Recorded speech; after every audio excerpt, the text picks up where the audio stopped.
បើយើងខ្លាចខ្មោចខ្មោចលងយើងតែបើយើងអត់ខ្លាចខ្មោចខ្មោចវាមិនហ៊ានលងយើងទេដល់ប្រទេសសេរីរដ្ឋធម្មនុញ្ញគេឲ្យប្រជាប្រដ្ឋមានសិទ្ធិនិយាយស្ដីមានសិទ្ធិចូលរួមធ្វើនយោបាយមានសិទ្ធិចូលរួមក្នុងអង្គការសង្គមស៊ីវិលមានសិទ្ធិធ្វើជាអ្នកនយោបាយមានសិទ្ធិបង្ហាញអំពីអ្វីដែលគេជិះជាន់សិទ្ធិរបស់គាត់និងប្រទេសប្រជាធិបតេយ្យបើប្រទេសដែលផ្ដាច់ការគឺប្រទេសឯកបកមានតែបកមួយអញ្ចឹងបកវាធំជាងរដ្ឋធំជាងសាសនាធំជាងប្រជាប្រដ្ឋតែកម្ពុជាក្រោយពីកិច្ចព្រមព្រៀងក្រុងប៉ារីស23ដុល្លារឆ្នាំ1991មានការបោះឆ្នោតរៀបចំឡើងដោយអង្គការសហប្រជាជាតិមានប្រទេសចុះហត្ថលេខី18ប្រទេសមើលទុំខាងលើណាគឺយើងគោរពគោលការណ៍សេរីពហុបក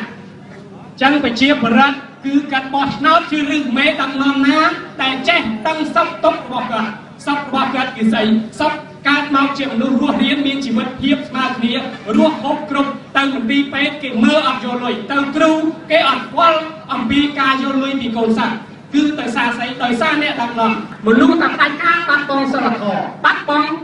គុណធម៌បាត់បង់ការទទួលខុសត្រូវអ្នកដែលដឹកនាំគ្មានគុណធម៌និងសិលធម៌ការទទួលខុសត្រូវអ្នកនឹងអសមត្ថភាពគ្មានការចេះដឹង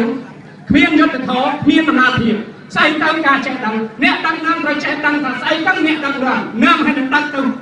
រកត្រូវសុភមង្គលឬក៏ទៅរកអវិជ័យនៃជួរមរណៈស្អីទៅយុត្តិធម៌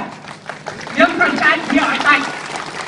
កុំយកសម្ភារៈនិយមបំសាក់គេកឡើងឲ្យកាយ4កាយ5ឯកឧត្តមអុកញ៉ានេះអុកញ៉ានោះខ្លួនផ្លិចអំពីប្រទេសជាតិខ្លួនមានកិត្តិយសនៃសារប្រជាប្រដ្ឋបើយើងបំផ្លាញប្រជាប្រដ្ឋហើយទៅពាក្យកាយ4ពាក្យឯកឧត្តមពាក្យអុកញ៉ាបានប្រយោជន៍ស្អី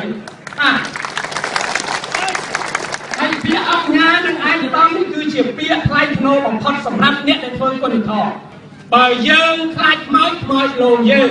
តែបើយើងអត់ខ្លាចខ្មោចខ្មោចវាមិនហ៊ានលងយើងទេបើមានអ្នកដឹកនាំរឹងកញ្ជ្រឹងហើយយល់ដឹងអំពីនីតិរដ្ឋឲ្យចាប់នយោបាយការទូតជាមួយអន្តរជាតិកម្ពុជាអត់ឯកោចឹងបងប្អូនយោធាប៉ូលីស PM គាត់មនុស្សគាត់មានឆន្ទៈមានសភាវៈគតិហើយគាត់រឿងអីមិនត្រូវការប្រាក់ខែច្រើនដើម្បីរស់ឲ្យសមស្របគ្រួសារគាត់នៅផ្ទះបានញ៉ាំឆ្ងាញ់ហើយគាត់ប្រទេសគេកាលណាអ្នកធំអ្នកមានគេឲ្យប្រជាប្រដ្ឋគេញ៉ាំឲ្យឆ្អែតដោយតាហ៊ានអាមេរិកកាំងឬក៏តាហ៊ានប្រទេសលោកសេរីគេឲ្យកូនតាហ៊ានញ៉ាំឲ្យឆ្អែតមេគេរួចហើយគេដើររឹងចានដែរទៅលាងចានហើយបានគេញ៉ាំតាមក្រោយឯងនេះបំរើគេដោយមិនយល់អីអាមេតាហ៊ានមេ PM មេប៉ូលីសញ៉ាំស្រាម្ដងសិត